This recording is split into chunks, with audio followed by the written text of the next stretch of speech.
Hello hi नमस्कार। स्वागत है आप सभी का राइज अप कहानियां कल्कि के सीजन 3 में। ये पॉडकास्ट आज पहली बार सिर्फ ऑडियो ही नहीं, वीडियो के माध्यम से भी आप तक पहुंच रहा है।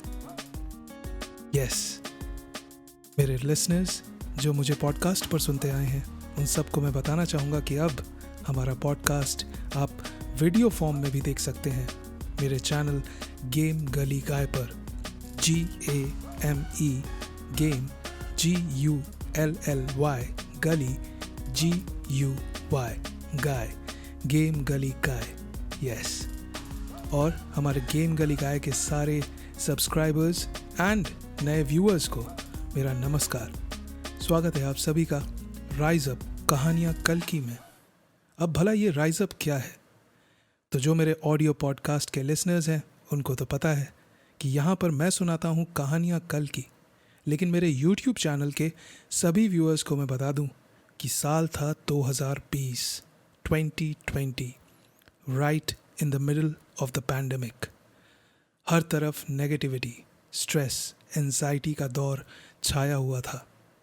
उस दौरान मेरी खुद की नौकरी भी नहीं थी। मैं भी काफ़ी डीमोटिवेटेड था, काफ़ी स्ट्रेस में था। तो मैंने सोचा क्यों ना कुछ ऐसा करूं जिससे मैं पहले तो अपने आप को और फिर दूसरों को भी मोटिवेट कर सकूं, उनका मूड अपलिफ्ट कर सकूं, उन्हें थोड़ा सा अच्छा महसूस करा सकूं अपने बारे में। तो तब मैंने पॉडकास्ट का मीडियम चुना। ऑडियो पॉडकास्ट का नया नया इंडिया में स्टार्ट हो रहा था, एक लहर सी चली थी। एंड मैं भी उस समय बहुत एक्टिवली पॉडकास्ट सुना करता था, क्योंकि हमारे पास और कोई रास्ता तो था नहीं कि किसी के पास जाएं, बैठें, गुफ्तगू करें, बातें करें, चटियाएं गॉसिप करें। वो सब तो पॉसिबल नहीं हो रहा था। तो इसीलिए पॉडकास्ट काफ़ी प्रचलन में आ गया। सबने काफ़ी इन्जॉय किया। हर कोई या तो पॉडकास्ट बना रहा था या तो पॉडकास्ट सुन के टाइम पास कर रहा था। तो इसी दौरान शुरू हुआ राइज अप कहानियां कल्कि। ये कुछ ऐसी कहानियां थीं जो मैंने उस दौरान पढ़ी और जिन्होंने मुझ पर एक अमिट छाप छोड़ दी, मुझे इंस्पायर किया सोचने पर, मुझे मोटिवेट किया अपने ऊपर काम करने पर। तो सीज़न 1 में मैंने कुछ ऐसी ही कहानियां अपने लिसनर्स तक पहुंचाई। फिर आया सीज़न 2 साल 2022 में, जब मैंने खुद की लिखी हुई कुछ कविताएं आप सब तक पहुंचाई। ये सभी आपको सुनने को मिल सकता है इस वीडियो के नीचे दिए लिंक में। बाकी जो मेरे ऑडियो लिसनर्स हैं वो तो सिंपली जाकर सीज़न 1 और सीज़न 2 का लुत्फ अभी के अभी उठा सकते हैं। लेकिन पहले ये एपिसोड आराम से तसल्ली से सुनिए, क्योंकि आज सीज़न 3 की शुरुआत है ठीक 3 साल बाद। इन 3 सालों में मैं भी कहीं आप ही की तरह खो गया था। मतलब मैं ये नहीं कह रहा कि आप खो गए होंगे, बट मैं तो डेफिनेटली खो गया था। नई जॉब, नए लोग, नई कहानियाँ, तो इसीलिए वापस आने में थोड़ा वक्त लगा। पर अब जब सीज़न 3 के माध्यम से मैं आप लोगों से एक बार फिर से जुड़ा हूँ, तो एक बार फिर मैं हाजिर हूँ कुछ नई कहानियाँ लेकर।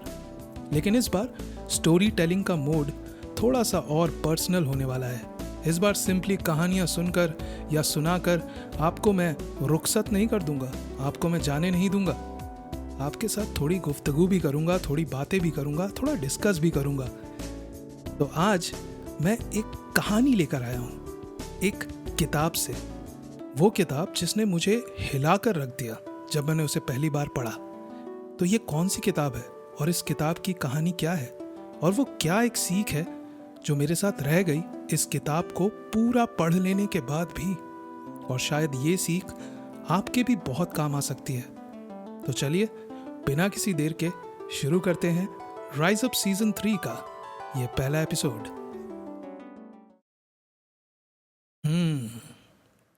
कभी कभी लाइफ में हम बहुत ज़्यादा सोचते हैं। टेक्निकली हम हमेशा ही सोच रहे होते हैं, लेकिन कुछ इंस्टेंसेस पे हम सबसे ज़्यादा सोचते हैं। वो कौन से इंस्टेंस होते हैं? वो शायद तब हों जब ball is not in our court, ये मैं क्या घुमा फिरा के इधर उधर की बातें कर रहा हूँ, सीधे पॉइंट पे आता हूँ। आपको एक छोटा सा किस्सा सुनाता हूँ। 1 साल पहले अगस्त में मेरी नौकरी चली गई। यस, एक बार फिर से। क्यों गई, कैसे गई, वो तो नहीं पता, लेकिन हाँ, तारीख थी 29 अगस्त 2024। घर से मैं लौटा ही था और ऑफिस पहुंचकर अपना बैग अपनी डेस्क पर रखा ही था कि एचआर ने मुझे अपने केबिन में बुलाया और बोला कि हमारी कंपनी लॉसेस के थ्रू जा रही है और हमें आपको ही नहीं, आपकी पूरी टीम को निकालना पड़ेगा, बोले तो ले ऑफ। ये खबर एक शॉक की तरह आई, हिला के रख दिया, क्योंकि मैं तैयार नहीं था। लेकिन ज़रा सोच कर देखिए, जिंदगी की किसी भी कठिन परिस्थिति के लिए या किसी भी कठिनाई के लिए हम आखिर कब तैयार होते हैं? Life just hits you on your face and that too when you are least expecting it, right? तो वैसा ही कुछ मेरे साथ हुआ। अचानक से लाइफ और करियर की पटरी इधर उधर हो गई, बोले तो ट्रेन डिरेल हो गई। अब क्या करता? काफ़ी स्ट्रेस में था, काफ़ी परेशान था। सेवरेंस पे मिला था, जिसकी वजह से शुरुआती 1-2 महीने तो निकल गए, लेकिन उसके बाद फिर से वही एंजाइटी, डर, स्ट्रेस।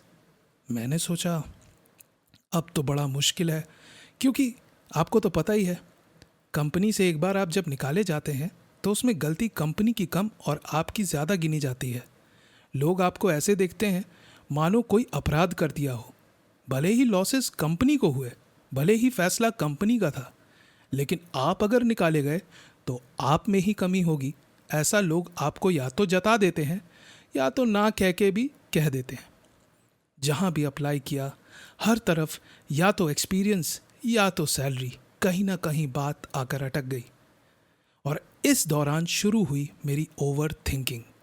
बैठकर घंटों सोचना, दिन पर दिन सोचना, सोचते रहना, मानो एक वर्लपूल में मैं फंस चुका था, जिसमें मैं बस सोचता जाता, सोचता जाता, सोचता जाता। बट ऐसे में मेरी मुलाकात हुई एक किताब से। यस, चांस की बात है कि मैं ब्लिंकिट पे, ऑल्दो मुझे ब्लिंकिट ने पैसे नहीं दिए इस प्रमोशन के लिए, बट चांस की बात है कि मैं ब्लिंकिट पे ऐसे ही किताबें ढूंढ रहा था ऑफ एवरीथिंग एल्स, तो मेरी नज़र पड़ी इस एक किताब पे जिसका टाइटल मुझे बड़ा ही अतरंगी लगा। अक्सर किताबों के टाइटल कुछ ऐसे होते हैं, how to win friends and influence people by Dale Carnegie, very good book. How to talk to anyone, how to behave, how to win, how to motivate, how to win your inner battles, right? लेकिन इस किताब का title बड़ा ही अजीब था।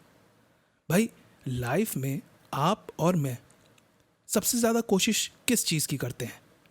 कि हमसे लोग खफा ना हो। अब चाहे आप अग्री करें या ना करें, लेकिन ये सच्चाई है। हम by nature he people pleaser होते हैं। वो अलग बात है कि बाद में लाइफ के एक्सपीरियंसेस के चलते हम अपनी बातचीत, अपना रहन सहन थोड़ा बदल लेते हैं, थोड़े से रिजर्व हो जाते हैं, लेकिन कहीं ना कहीं दिल में वो एक आस रहती है कि जो भी हमसे मिले, जो भी हमें जाने, हमसे इम्प्रेस हो, और अगर इम्प्रेस ना भी हो तो कम से कम उसका दिल ना दुखे, right? How to please, how to impress, how to be liked, right? ये एक जद्दोजहद चलती रहती है। लेकिन इस किताब में उलट ही लिखा था। इस किताब का टाइटल था, आपको दिखाता हूँ ये किताब, this is for my YouTube viewers, क्योंकि वो देख सकते हैं, लेकिन मैं ऑडियो लिसनर्स को भी इसका नाम बता दूंगा। ये किताब है the courage to be disliked. ये रही, you see, yes, the courage to be disliked, written by Ichiro Kishimi and Fumitake Koga. ये दोनों जापानीज ऑथर्स हैं, फिलोसोफर्स हैं, साइकोलॉजिस्ट्स हैं। And courage to be disliked किताब का नाम है। हिम्मत दिखाइए कि लोग आपको नापसंद करें। मैंने कहा, आए, ये कैसा टॉपिक हुआ? बट फिर मैंने इस किताब के पन्नों को पलटना शुरू किया। पहले तो ऑर्डर किया, yes, let's follow the sequence, वरना आप कहेंगे अभी तो सिर्फ किताब की बात कर रहा और अचानक से पहले पन्ने पे पहुंच गया। तो मैंने किताब को कार्ट में ऐड किया, ऑर्डर किया, किताब आई, मैंने किताब को पढ़ना शुरू किया। किताब का फॉर्मेट मुझे बहुत अच्छा लगा। ये एक डायलॉग की तरह लिखी हुई किताब है जिसमें एक फिलोसोफर और एक यूथ आपस में बात कर रहे हैं। फिलोसोफर एडलेरियन साइकोलॉजी की बात कर रहा है और यूथ उसके पॉइंट्स को काउंटर करने की कोशिश कर रहा है, यानी कि वाद विवाद, राइट। एक डिबेट तो नहीं कहूँगा, लेकिन एक डायलॉग जिसमें यूथ अड़ा हुआ है कि फिलोसोफर जो भी कह रहा है वो गलत है, बेतुकी बातें हैं, करेज टू बी डिसलाइक्ड, ये क्या लॉजिक हुआ। लेकिन फिर फिलोसोफर उसे समझाता है कि कैसे लाइफ में हम जो करते हैं वो उस पर्टिकुलर मोमेंट में वो टास्क ख़त्म हो जाता है, उसका आने वाले मोमेंट से कोई लेना देना नहीं होता। जैसा कि हम सोचते हैं, राइट, कि आज मैंने जो किया इसका रेपरकशन क्या होगा, या शायद मैंने कल जो किया था उसकी वजह से आज मेरे साथ ये हो रहा है, उसकी वजह से परसों मेरे साथ ये होगा, एक चेन ऑफ इवेंट्स, राइट। लेकिन यहाँ पर इस किताब में उसको सिरे से खारिज कर दिया गया है। इस किताब में कहा गया है कि आप अपनी ज़िंदगी में एक गिवन पॉइंट पे या एक गिवन मोमेंट में जो काम करते हैं उसका दूसरे मोमेंट से कोई लेना देना नहीं है। आई नो मैंने बहुत सारे लिसनर्स को यहाँ पे ट्रिगर कर दिया होगा और शायद आप सोच रहे होंगे कि ये क्या बेतुकी बातें कर रहा है, ऐसा कैसे हो सकता है, क्योंकि लाइफ में हम तो यही मान के चलते हैं कि it's like a domino effect. बोले तो आज जो किया उसका असर कल दिखेगा और कल जो करोगे उसका असर परसों, यानी कि पास्ट, प्रेजेंट और फ्यूचर तीनों लिंक्ड हैं। लेकिन ये किताब जब आप पढ़ते हैं तो आपको एक और पर्सपेक्टिव जानने को मिलता है अल्फ्रेड एडलर का। मैं साइकोलॉजी में नहीं जाऊंगा, मैं फ़िलॉसफी में नहीं जाऊंगा, और मैं ये भी कहना चाहूँगा कि हमारे जो लिसनर्स साइकोलॉजी या फ़िलॉसफी के भारी भरकम किताबों का नाम सुनकर ही डर जाते हैं, मैं आप ही की तरह हूँ और मैं भी डर जाता था और मुझे भी डर लगता था। लेकिन ये किताब करेज टू बी डिसलाइक्ड बहुत ही सरल शब्दों में लिखी हुई है, तो इसको पढ़ने में समझने में ज़्यादा दिक्कत नहीं आएगी, क्योंकि मैंने कहा ना, it's written like a conversation between a youngster, a youth and a philosopher. तो खैर मैंने ये किताब पढ़ना शुरू किया और पढ़ता गया और इसमें से एक जो चीज़ मेरे साथ रह गई, जिसका जिक्र मैंने ये पॉडकास्ट शुरू होने से पहले किया था, वो है separation of task. Yes, separation of task. अब ये क्या होता है? इससे पहले मैं आता हूँ अपनी ले ऑफ की कहानी पे। तो भाई मैं स्ट्रेस में था। अब मैं जहाँ भी अप्लाई करूँ, पहले तो ये एचआर्स ये टाइमली रिप्लाई ही नहीं करते। इनका काम है ह्यूमन रिसोर्स मैनेज करना, एचआर मने ह्यूमन रिसोर्स। लेकिन when it comes to human relationships they suck at it, being very honest. Timely respond नहीं करते, टाइमली रिप्लाई नहीं करते। आप उनको मेल भेजिए और फिर आपके साथ हो जाता है खेल, मेल खेल। You see what I did there? But यही रियलिटी है। आप अप्लाई करते हैं, वहाँ हायरिंग के समय लिखा होगा इमीडिएट हायरिंग, इमीडिएट ज्वाइनिंग, लेकिन इमीडिएटली रिप्लाइंग उसका कोई ठौर ठिकाना नहीं। तो अब जब भी मैं अप्लाई करता और रिप्लाई आने में देर होती, तो मेरे मेल करने और रिप्लाई आने के बीच में जो वक्त था उसमें मैं ओवर थिंकिंग में चला जाता। सोचता रहता क्या होगा, क्यों नहीं हो रहा है, मेरा सीवी देखकर उनके मन में क्या चल रहा है, क्या मेरे एक्सपीरियंस से वो इम्प्रेस नहीं हुए, do I not fit the role, और am I incapable, incompetent, am I not worthy, blah blah blah blah blah. You know the drill. Overthinking आपको पता ही है, वो एक स्पाइरल की तरह होती है। टॉप से शुरू होती है और धीरे धीरे धीरे धीरे स्पाइरल करते करते आप एकदम धरातल में धंस जाते हैं। तो वैसा ही कुछ मेरे साथ होता। तो लेकिन जब मैंने ये किताब पढ़ी और इसमें सेपरेशन ऑफ टास्क के बारे में पढ़ा, उसके बाद से मेरी लाइफ काफ़ी स्मूथ हो गई। तो क्या है सेपरेशन ऑफ टास्क? इसको समझने के लिए ऐसा मान लीजिए कि आपने एक जॉब के लिए अप्लाई किया, आपने मेल भेजा, आपने अप्लाई किया, तो आपका टास्क क्या था? मेल भेजना, राइट। उसके बाद वो मेल वहाँ पर रिसीव हुआ, उन्होंने मेल पढ़ा, नहीं पढ़ा, उन्हें पसंद आया आपका रेज्यूमे, नहीं आया, उस पर क्या एक्शन लेना है, क्या एक्शन होगा, वो उनका टास्क है। और यहाँ पर सेपरेशन ऑफ टास्क आपकी मदद करता है ओवर थिंकिंग के जंजाल से निकलने में। यस, आपको किसी भी मोमेंट में ये सोचना है कि आपका टास्क कहाँ पर ख़त्म होता है और दूसरे का टास्क कहाँ पर शुरू होता है। और ये हर रिलेशनशिप में, हर इवेंट में आप अप्लाई कर सकते हैं। इवेंट बोले तो घटना। फॉर एग्ज़ाम्पल, आपने किसी लड़की को प्रपोज़ किया, या मेरी फीमेल लिसनर्स के लिए, आपने किसी लड़के को प्रपोज़ किया और इजहार किया अपनी इमोशंस का, फीलिंग्स का, और फिर आप सोच में पड़ गए कि उसका जवाब क्यों नहीं आया। या मान लीजिए अपने क्रश को मैसेज किया, डीएम किया, और उसने जवाब देने में देरी कर दी। अब आप सोच में पड़ गए कि क्या मैंने गलत कर दिया, क्या मैं अपना मैसेज डिलीट कर दूं, जो कि अक्सर हो जाता है। मैं भी कर चुका हूं, किसी को मैसेज किया और फिर घबराहट में डिलीट कर दिया, और फिर एक्सप्लेन करने में आधा घंटा लगा दिया कि क्यों मैंने मैसेज डिलीट किया, क्या लिखा था, क्यों लिखा था, जबकि वो एक सिंपल हाय था, जबकि मेरी कोशिश सिर्फ एक कॉन्वर्सेशन को शुरू करने की थी।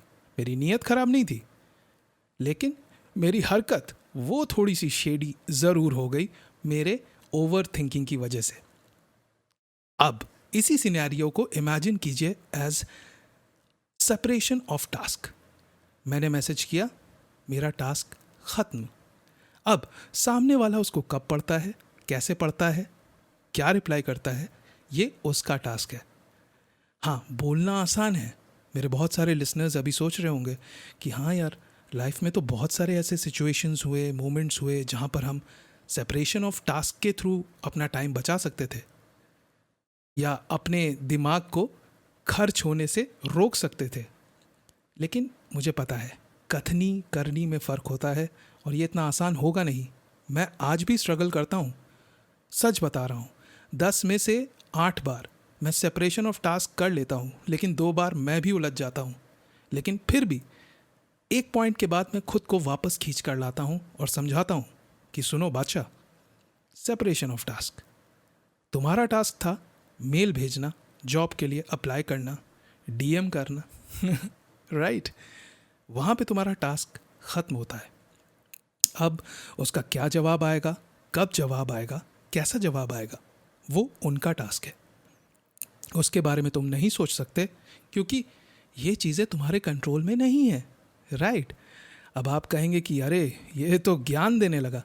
देखिए, ये मेरा खुद का ज्ञान नहीं है। मैंने कहा ना, कहानियाँ कल की में मैं कुछ ऐसी कहानियाँ लेकर आता हूँ जो मेरे कल से आपके कल तक रेजोनेट करती हैं। तो सेपरेशन ऑफ टास्क कहीं भी छोटे से छोटे इंस्टेंस में अप्लाई करके देखिएगा, आपको ओवर थिंकिंग से निजात ज़रूर मिलेगी। बाकी जैसा मैंने कहा, the courage to be disliked, ये किताब it's a must read. Again बता दूं, ये कोई पेड प्रमोशन नहीं है। मुझे ऑथर्स ने या पब्लिकेशन ने कोई पैसे नहीं दिए। ये बस किताब मुझे बहुत पसंद आई, the courage to be disliked by Ichiro Kishimi and Fumitake Koga. ये आपको जो भी ऐप आप यूज़ करते हैं, चाहे अमेज़ॉन हो, फ्लिपकार्ट हो, ब्लिंकिट हो, ज़ेप्टो हो, या कोई भी अदर ऐप, वहाँ पर आपको ये किताब ज़रूर मिल जाएगी। तो इसको ऑर्डर करके आप पढ़ सकते हैं। आई थिंक ऑनलाइन भी मिल जाएगी, ई रीडर्स हमारे जो ई रीडिंग करते हैं उनको भी मिल जाएगी। तो आप जिस भी मीडियम पर चाहें जाके इस किताब का लुत्फ़ उठा सकते हैं। एक्चुअली में लाइफ चेंजिंग है। इसमें और भी बहुत सारी चीज़ें हैं, लेकिन अगेन मैं आपको यहाँ पे बोर करने नहीं, कहानी सुनाने आया था कि कैसे एक किताब ने मेरी मदद की है इस ओवर थिंकिंग के साइकिल से निकलने में। बाकी मेरी जॉब हंट अभी भी चालू है, अभी भी मैं अप्लाई कर रहा हूँ, अभी भी मैं वेट करता हूँ, और अभी भी एचआर मुझे बहुत वेट कराते हैं। लेकिन अब मैं फालतू में परेशान नहीं होता, मैं आगे बढ़ जाता हूँ, क्योंकि मेरा टास्क जहाँ तक है वहाँ तक है, क्योंकि मेरा कंट्रोल सिर्फ मेरे टास्क पर है। सामने वाला कब जवाब देगा और क्या जवाब देगा, ये उसका टास्क है। तो मैं उम्मीद करूँगा कि आज हमारे इस सीज़न 3 के पहले एपिसोड को सुनकर आपको थोड़ी सी मदद मिली होगी अपने ओवर थिंकिंग से निकलने में, क्योंकि मोस्ट ऑफ द टाइम हम अपने एक्शंस को लेकर ओवर थिंक नहीं कर रहे होते हैं। सोच कर देखिएगा, हम ज़्यादातर टाइम दूसरे के रिस्पॉन्स, दूसरे के एक्शन, दूसरे के बोझ तले दब रहे होते हैं, तो अपना बोझा उठाइए, दूसरे का बोझा वो खुद उठा लेगा। और अगर उसको मदद की ज़रूरत होगी तो वो मांग भी लेगा, और अगर वो मांगे तब आप मदद करें ना करें ये आपका चॉइस है, ये आपका टास्क है। बाकी सीज़न 3 एपिसोड 1 इसी के साथ यहाँ पर ख़त्म होता है। अगर आपको मज़ा आया तो प्लीज़ इस पॉडकास्ट को शेयर कीजिएगा अपने दोस्तों के साथ, स्पेशली अपने उन दोस्तों के साथ जो ओवर थिंकिंग के जंजाल में फंसे हैं, जो हमेशा परेशान होते हैं और आपको कॉल करके कहते हैं भाई उसने रिप्लाई नहीं किया, बहन उसने मैसेज नहीं किया, उसने मेरा पोस्ट लाइक नहीं किया क्या वो मुझे पसंद नहीं करती, क्या वो मुझे पसंद नहीं करता तो अपने दोस्त को ये पॉडकास्ट का लिंक शेयर करें और उसको बोले सुनो अपने काम से काम रखो और खुश रहो। बाकी सुनते रहिए राइज अप कहानियां कल की। मिलता हूं आपसे एक और एपिसोड में एक और कहानी के साथ। Bye bye.